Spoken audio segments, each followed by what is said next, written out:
Let's talk about Okay. Stroud, because that was definitely a mixed bag, I think. Now, obviously, well, first of all, we got people who just they can't wait to criticize Stroud. I don't care what it is. I don't care what situation it is. They're gonna go in on him. He's gonna be the blame regardless. Of course. Yeah. With that said, we can't ignore the elements. The elements were what they were. It was Hard, trash. This extremely was hard to not. pass in Oh, that. Yeah.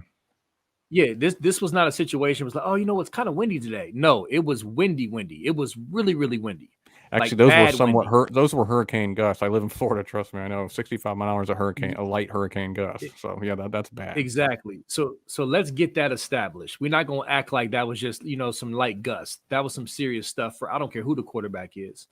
But with that said, there was still some miscommunication issues that we kind of Hmm. been seeing little by little throughout the season between CJ and the receivers. So that kind of just bothers me a little bit.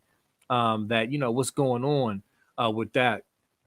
But also there was some drops. There was some drop balls that receivers That's probably should that have caught. Stover and Emeka. Those two drops specifically were frustrating to me because they were Yes. Yes. right in their hands, and they were Yes, potential first definitely. down, potential touchdown. It's like you're just wasting opportunities. Right, right. And then of course CJ did have some bad passes. He threw behind, and I don't know if that Hmm. could have been the win. It could have just been him missing, but he had a few misses as well. But then of course he ran the ball, and a lot of those plays. Actually, I can't think of.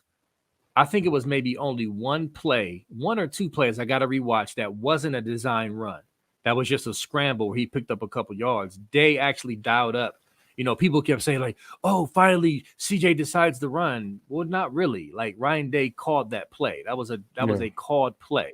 The And that zone was read. Ryan I don't. Day showing adaptation to the elements. We needed CJ to run the ball today. Right. It's just how it is. Right. It's one of those games like, hey, that pass game is dysfunctional today, mainly because of the wind. Let's be honest. It would have got going at some point if the wind wasn't there. But we got to move the football.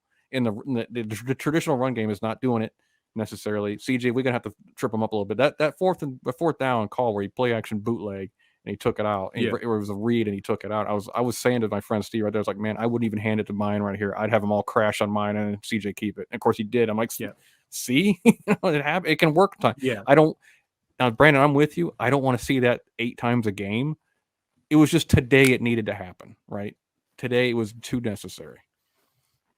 Right. I mean, I Exactly. And I was going to that's say, just go ahead, buddy. no, no, no. You actually read my mind. That fourth down play, I don't believe for a second, and we'll get it confirmed. I could be wrong, but I don't believe for a second that was a read by CJ. I believe that was predetermined.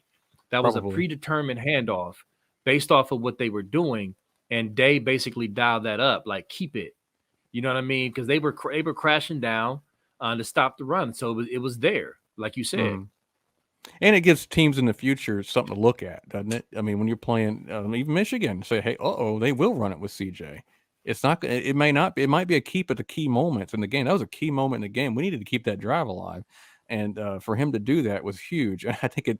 Granted, it's kind of funny watching CJ. He's not quite Haskins bad at running, but at the same time, there's times where he just like, I don't know what to do. I'm beyond the line of scrimmage. What do I do now? He has that look in his eyes. But I will give him credit for that big long run. He actually made a great cut up the field, and he actually looked like a runner. He looked like the Michigan State CJ from 2019 who came in for Right. that one play, and he looked like that guy all over again. And again, Brandon, I'm with you. For all those who complain about him not running, I can promise you, I'll speak for everybody. We're not saying we want to see that 20 times a game, but there's once in a while it could absolutely help open up the other avenues of the offense if you're willing to show it once in a while. And today just happened to be a Right. day it had to happen. It was just no other. Yeah. If you try to be, if Ryan Day was trying to be stubborn and stick to the passing game on a day like today, I'd have said, Ryan, you're out of your element right now because that's. But Ryan did actually showed himself to me as a good coach. He said, look, I don't want to run my quarterback, but I have to today. This just to get out here Right. with a win. So I think Ryan Day actually showed himself as a coach today, willing to get away from what he likes to do most with his pocket pass and QB and say, look, we're going to move the ball however we have to move the ball.